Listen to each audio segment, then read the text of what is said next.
Hello everyone, welcome back to my YouTube channel Ether Classes. In today's session we will discuss about vibrational spectroscopy.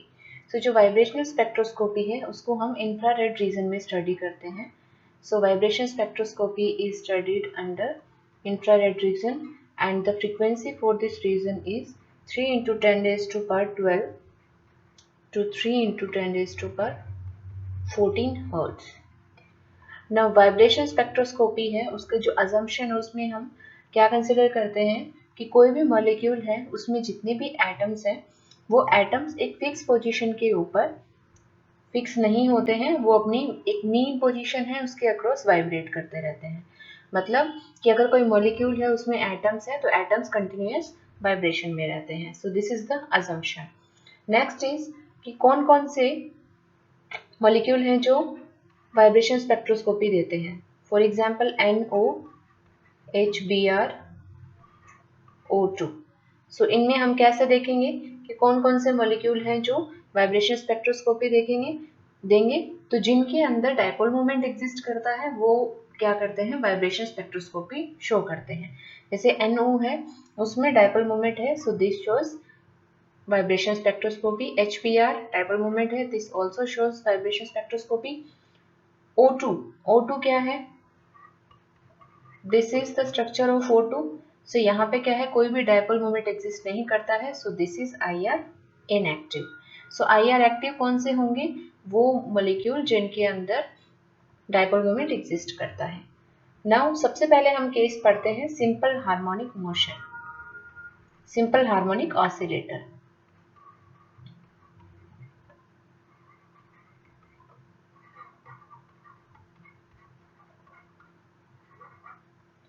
तो simple harmonic oscillator के अंदर हम क्या discuss करते हैं कि जो एनर्जी होती है EB that is equal to V plus half into H nu E. यहाँ पे जो V है, this V is vibrational quantum number. This is vibrational quantum number. जो V है उसकी वैल्यू कितनी हो सकती है, 0, 1, 2, 3 up to so on. H is Planck's constant, mu E, this is frequency. So frequency को mu कैसे लिख सकते हैं, C by lambda, और 1 by lambda को कैसे लिख सकते हैं, वेव नंबर. So हम इसको mu E बार से रिप्रेजेंट करेंगे. नाउ जो mu E बार है उसको हम फर्दर आगे ओमेगा E बार से भी रिप्रेजेंट कर सकते हैं. तो उसमें कंफ्यूज नहीं होना है, mu E बार को ही हमने ओमेगा E बार के ऊपर रिप्रेजेंट किया है. नाउ जो एनर्जी है, अगर एनर्जी को हम वेव नंबर के टर्म में लिखें, सो this is V plus half into H nu E क्या लिख सकते हैं, C इंटू न्यू E बार.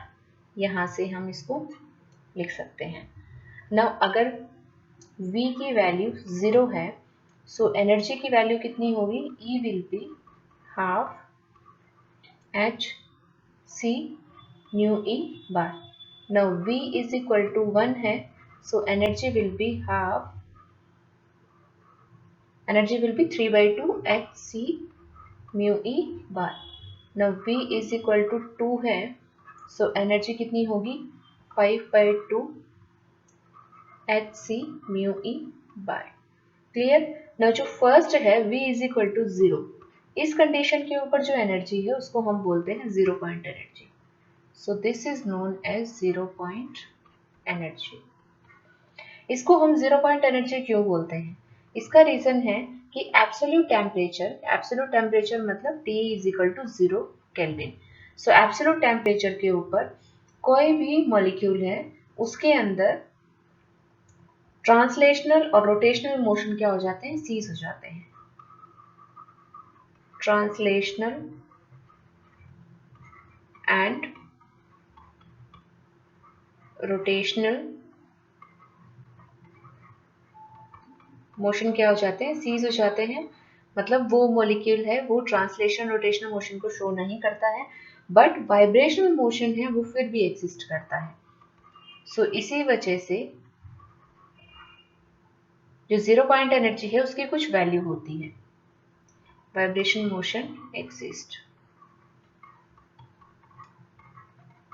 ठीक है, तो जीरो पॉइंट एनर्जी के ऊपर क्वेश्चन आता है कि यहाँ पे हमने quantum number, vibration quantum number 0 लिया है, बट फिर भी इसको जीरो पॉइंट एनर्जी, मतलब इसको जीरो पॉइंट एनर्जी बोलते हैं, जबकि हमारे पास कुछ एनर्जी की वैल्यू होती है, मतलब एनर्जी की जो वैल्यू है वो जीरो नहीं है एट जीरो पॉइंट एनर्जी। तो इसका रीजन क्या है कि जीरो केल्विन के ऊपर, मतलब एब्सोल्यूट टेम्परेचर के ऊपर ट्रांसलेशनल और रोटेशनल मोशन है वो सीज हो जाते हैं, और जो वाइब्रेशनल मोशन है वो एग्जिस्ट करते हैं। सो वाइब्रेशनल मोशन की वजह से ये एनर्जी है, इसकी कुछ वैल्यू होती है, that is half h c mu e bar. Clear? Now next is selection rule.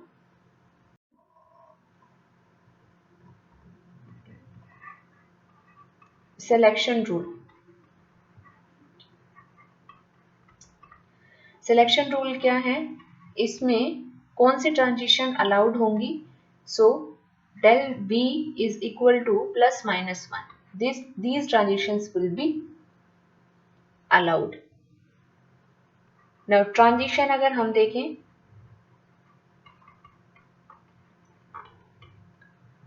हमने ट्रांजिशन किया है V से V plus 1 के ऊपर। क्लियर? सो जो एनर्जी है एट V के ऊपर एनर्जी कितनी होगी? V plus half h c mu e bar, और energy at V plus 1, so V की जगह V plus 1 रखेंगे, so this is V plus 1 plus half h c mu e bar. यहाँ से इसको कैलकुलेट करेंगे, so this comes out to be V plus 3/2 into h c mu e bar. So अगर delta e calculate करें, delta e क्या होगा? Energy at V plus 1 minus energy at V, so this will be equal to V plus 3/2 h c mu e bar minus V plus half h c mu e bar. So यहाँ से H c mu e बार हम common ले सकते हैं, यहाँ से बचा V plus 3/2, यहाँ बचा V minus half, so V से V कैंसिल आउट हो गया, 3/2 minus half, this comes out to be 1। So यहाँ से जो एनर्जी आई वो कितनी आएगी? H c mu e bar. So जो एनर्जी डिफरेंस है from one transition to another, और वो भी अलाउड ट्रांजिशन। अलाउड ट्रांजिशन का क्या मतलब है कि V से V plus 1 पे ही ट्रांजिशन पॉसिबल है, अलाउड ट्रांजिशन होगा। V से V plus 2 के ऊपर ट्रांजिशन पॉसिबल नहीं है।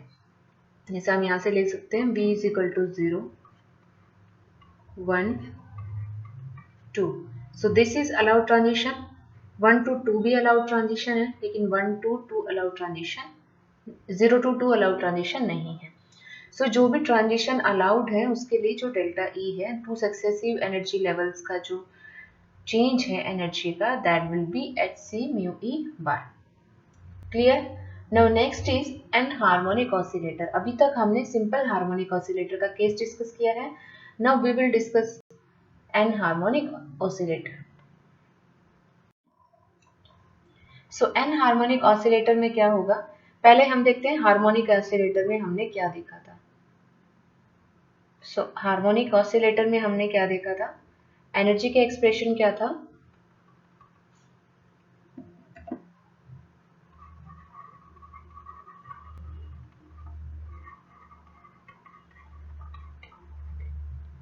एनर्जी का एक्सप्रेशन था EV is equal to V plus half h c mu e bar, ये एक्सप्रेशन था। और जो सिलेक्शन रूल थे वो क्या थे? Delta V plus minus 1। लेकिन अगर एन हार्मोनिक ऑसिलेटर की बात करें,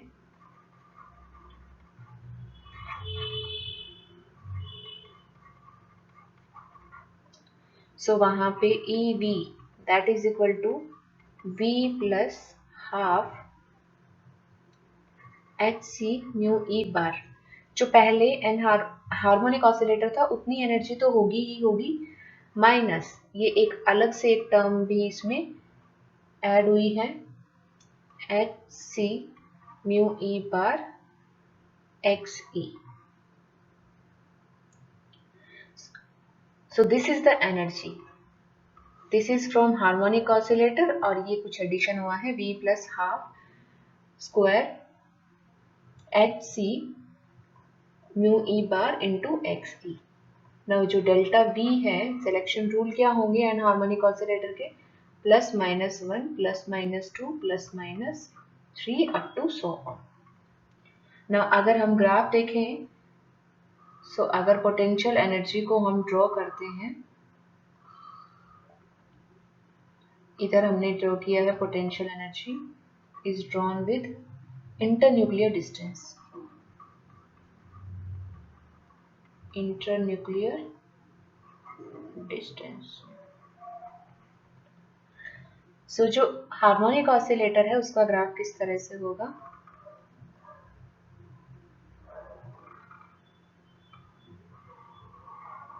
this will be the graph for harmonic oscillator. So यहाँ पे this is V is equal to 0, V is equal to 1, V is equal to 2, V is equal to 3। यहाँ हम क्या देख सकते हैं कि V is equal to 0, 1, 2, 3। यहाँ पे जो एक गैप है, ये गैप सबके अंदर सेम है, क्योंकि जो एनर्जी का डिफरेंस आया था वो हमने कैलकुलेट किया था। एनर्जी का डिफरेंस क्या था, एच सी म्यू ई बार। तो एनर्जी का डिफरेंस क्या है, सेम है in case of harmonic oscillator. But अगर एन हार्मोनिक ऑसिलेटर की बात करें तो वहाँ पे एनर्जी का डिफरेंस सेम नहीं होता है। जैसे जैसे हम मोर वाइब्रेशनल क्वांटम नंबर की तरफ मूव करेंगे, जो गैप है वो क्या हो जाता है, डिक्रीज करता हुआ चला जाता है। यहाँ पे इंटरन्यूक्लियर डिस्टेंस को हम प्लॉट करेंगे with respect to potential energy.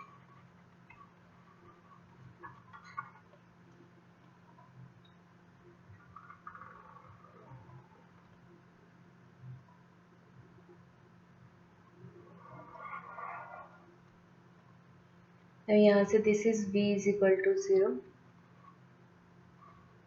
V is equal to 1, V is equal to 2, V is equal to 3। Initially क्या है, गैप है वो ऑलमोस्ट कांस्टेंट है और वी कैन से दैट कि कांस्टेंट है। लेकिन जैसे ही V मतलब जो वाइब्रेशन क्वांटम नंबर की वैल्यू हाई होती चली जाएगी, तो उस टाइम पे क्या हो जाएगा, यहाँ ऊपर कंटिन्यूम बैंड मिल जाएगा, इस तरह से गैप हो जाएगा। So the continuum will be obtained at high value of V. So harmonic oscillator and harmonic oscillator की potential energy और internuclear distance का जो ग्राफ है उसके बीच में डिफरेंस समझ आ गया होगा। Now moving to the next part.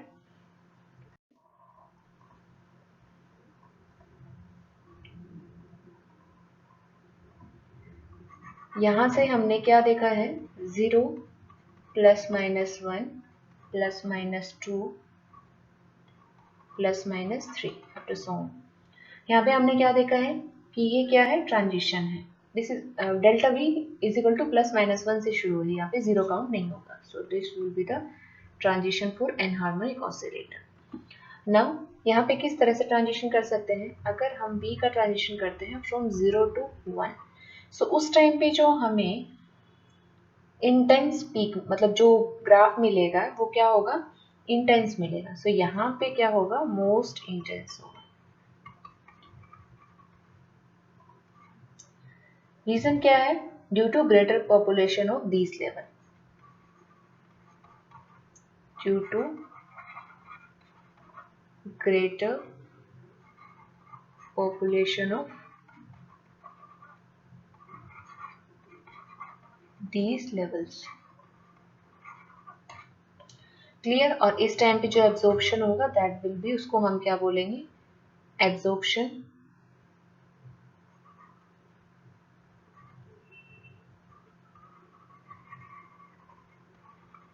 Fundamental absorption.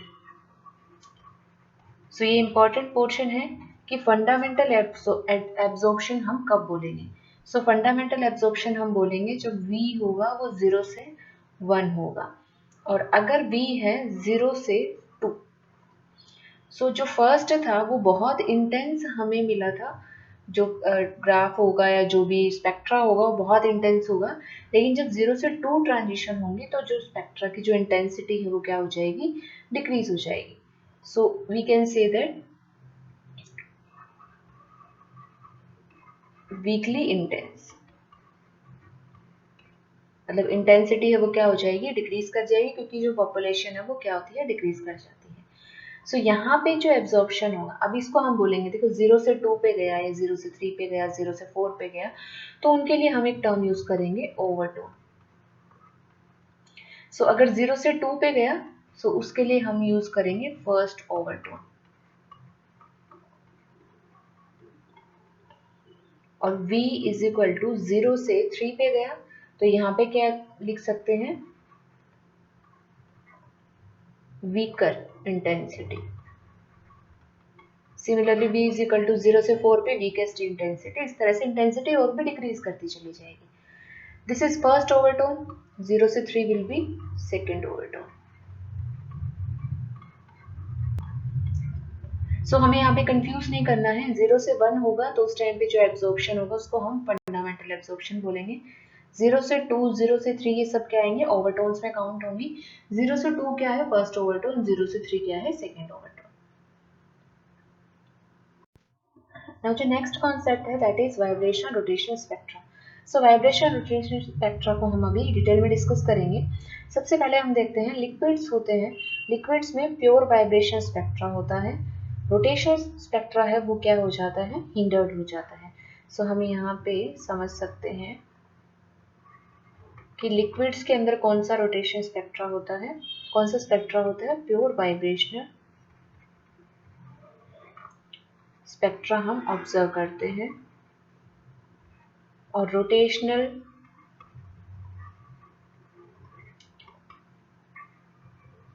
is hindered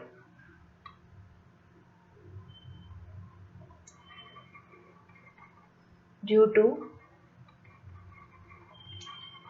interactions between liquid molecules. So liquid molecules के बीच में जो interactions हैं उसकी वजह से जो rotational motion है वो क्या हो जाता है, hindered हो जाता है. So इसीलिए लिक्विड हाउस में हम प्योर वाइब्रेशन स्पेक्ट्रा डिस्कस करते हैं, जबकि जो गैसेस हैं उसमें हम दोनों स्पेक्ट्रा ऑब्जर्व करते हैं. बोथ कौन कौन से, vibrational and rotational. Both type of spectra are observed in case of gases. So gas के अंदर जो एनर्जी होगी वो किस में आएगी. So अभी जो हम रोटेशनल वाइब्रेशन स्पेक्ट्रा है किस केस में डिस्कस कर रहे हैं, गैसेस के केस में डिस्कस कर रहे हैं. तो टोटल एनर्जी क्या आएगी, टोटल एनर्जी आएगी energy of rotation plus energy of vibration. Clear. So अगर हम यहाँ से वेव नंबर की टर्म में लिखें, so wave number will be wave number due to rotation plus wave number due to vibration. So अगर wave number की term में हम एक्सप्रेशन लिखते हैं तो क्या होगा, रोटेशन की वजह से जो एनर्जी थी या वेव नंबर था उसको हमने कैसे रिप्रेजेंट किया था, b इंटू जे प्लस 1 ये लिखा था. और वाइब्रेशन की वजह से अभी हमने देखा है हम एन हार्मोनिक मोशन का केस लेके चल रहे हैं. सो यहाँ पे हमने क्या लिखा था, v plus half mu e bar minus v plus half square mu e bar x. Clear. This is wave number. now जो j है, j की वैल्यू कहाँ से कहाँ हो सकती है, 0 1 2 3 up to so on. So this is the expression of wave number for vibrational rotational spectra.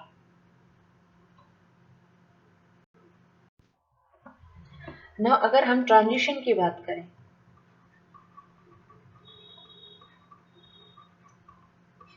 So transition कैसे होगा, J से हुआ J डैश के ऊपर हम लिख सकते हैं कि J से गया J डैश, हमने कुछ भी काउंट किया है, J प्लस 1 काउंट कर लिया फॉर एग्जाम्पल. ठीक है. B से हमने ट्रांजिशन लिखा है B डैश, सो V को हमने 0 से 1 के ऊपर ट्रांसफर किया है, ट्रांजिशन किया है।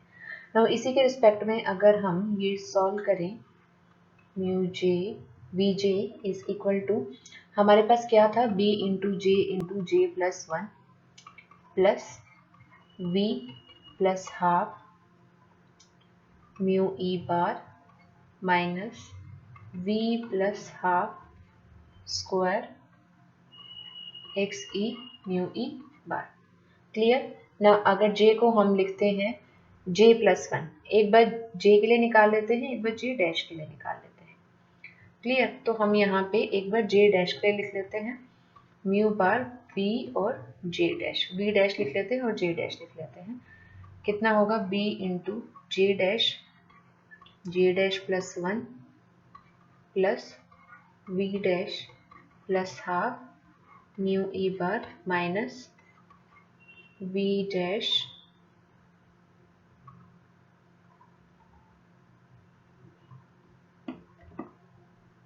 Dash plus half square x e mu e bar. ना जो म्यू ई है at v dash j dash, so इसको हम v डैश की जगह पुट करते हैं, v डैश की जगह पुट करते हैं 1, क्योंकि हमने क्या किया है 0 से 1, और j डैश की जगह पुट करते हैं j प्लस 1। सो इसको सॉल्व करते हैं।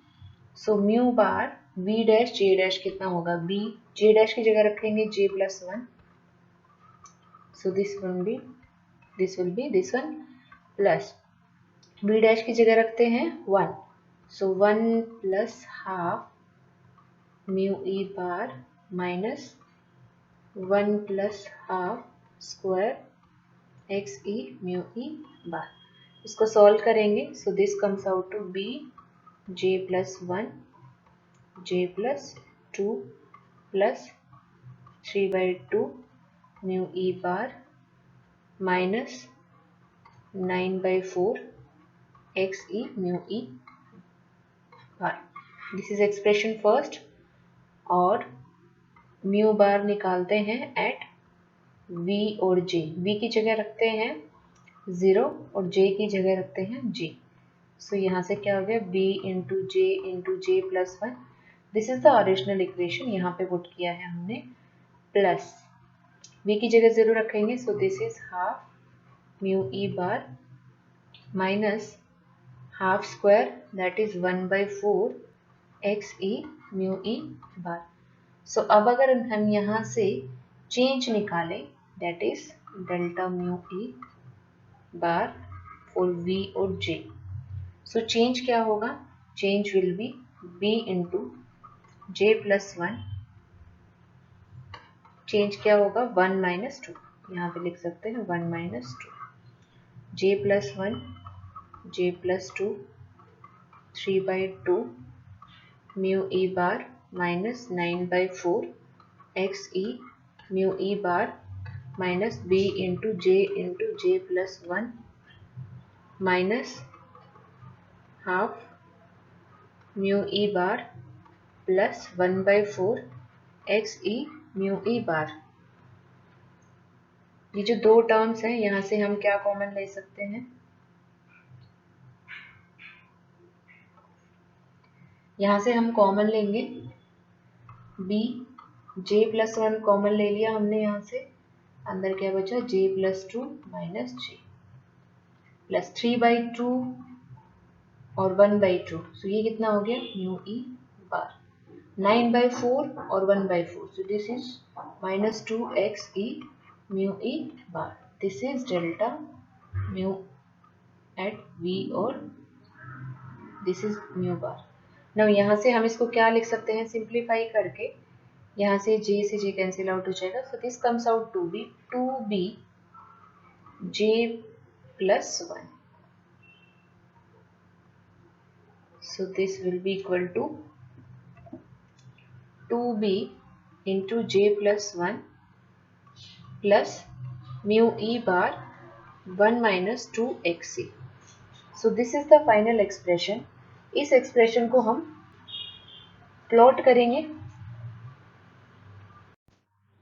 ना स्पेक्ट्रा ऑब्जर्व करते हैं किस तरह का स्पेक्ट्रा होगा।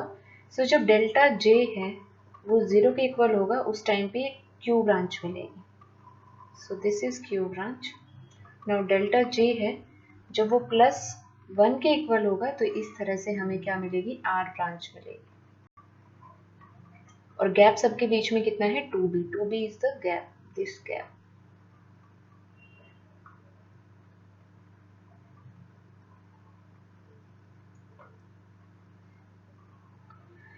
नाउ जब डेल्टा जे है दैट इज इक्वल टू -1 तो उस टाइम पे हमें जो ब्रांच मिलेगी उसको हम बोलेंगे पी ब्रांच।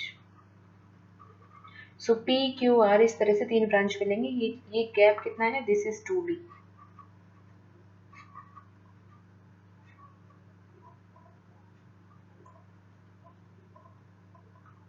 सो डेल जे जब -1 होगा उस टाइम पी ब्रांच मिलेगी, del j is equal to 0 होगा तो क्यू ब्रांच मिलेगी, del j is equal to +1 होगा तो उस टाइम पे क्या मिलेगी, हमें आर ब्रांच मिलेगी। और डेल्टा जे की जो वैल्यू है वो कितनी ली हमने, +-1। सो अब अभी जो एनर्जी का हमने एक्सप्रेशन लिखा था, mu bar v j is equal to कितना आया था, 2b into j +1 plus 1 - 2xe mu e bar. उसी के रिस्पेक्ट में हमने ये स्पेक्ट्रा ड्रॉ किया है। नाउ एक न्यूमेरिकल करके देखते हैं वाइब्रेशनल स्पेक्ट्रोस्कोपी के ऊपर। सो क्वेश्चन है, calculate force constant, calculate force constant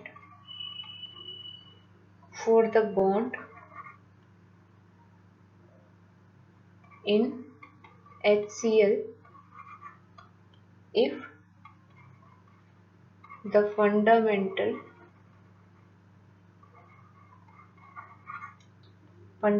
vibration frequency